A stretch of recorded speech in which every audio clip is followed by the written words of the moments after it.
In this next section, 40.4, we want to look at what is called the stimulated emission of radiation. It turns out that this is a very important concept. It wasn't seen as very important initially, but it has become the basis for some remarkable instruments and scientific advances. First of all, if we have an atom, Einstein was the person who discovered this concept, and it is excited. So we have an electron here in an excited state.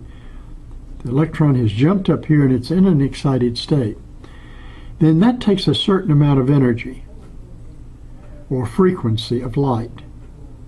If that frequency of light impinges upon an excited atom that's already up here, it will stimulate this electron to drop down to the lowest level and emit another photon along with this one that stimulated it, and the second photon will be in exact phase with the first one. So rather than being absorbed, well, it really can't be absorbed because it would be absorbed if it were down here, but it's already jumped up to here, and if we give a photon that is of that frequency to the atom and shine it on that atom, then the two photons will go off together.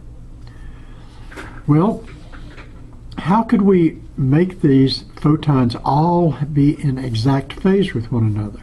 The way we could do that is we would have a cavity, and this cavity would have more than half, greater than 50% of the atoms, in this excited state. Well, we do that by exciting the atoms using a tube of light that shines on them like a curvature of emitting fluorescence around the tube. Then put a mirror at the front and the mirror at the back, and have a small hole in here, stimulate the light to go in, and it hits these atoms. As it hits these atoms, if more than half of them always are in the excited state, then you will constantly get more and more photons that are in perfect phase with one another.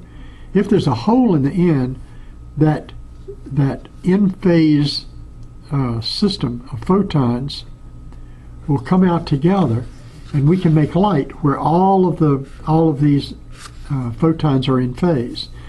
And the first principle of this was the maser, and that's a microwave amplification by stimulated emission of radiation. And now we have the laser, the light amplification by stimulated emission of radiation.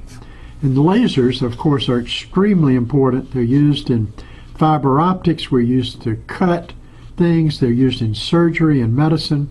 They can be used to carry a tremendous amount of signal information for computers. And the whole laser idea is dependent upon Einstein's discovery of stimulated emission of radiation.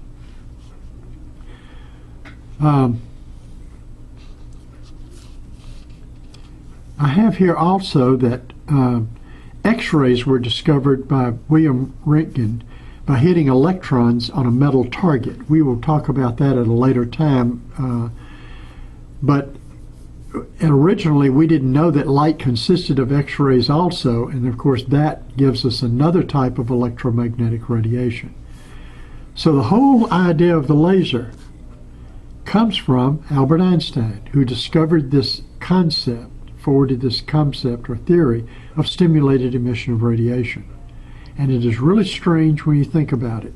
Again, if you have an atom and the electron jumps up to a level that and is in that excited level, then if radiation of that same frequency that it would emit if it were dropped down to the lower level hits the atom, then the atom will, when it's hit by that radiation, will jump down to the lowest level and emit a second photon that's exactly in phase with the first. And it's this idea of the photons being in perfect phase with one another that prevents the dispersion of the light, so the phaser can be the laser can be focused with extremely narrow light spreading And in fact, we can send a signal all the way to the moon with only a minimal dispersion of the light that comes out of a laser.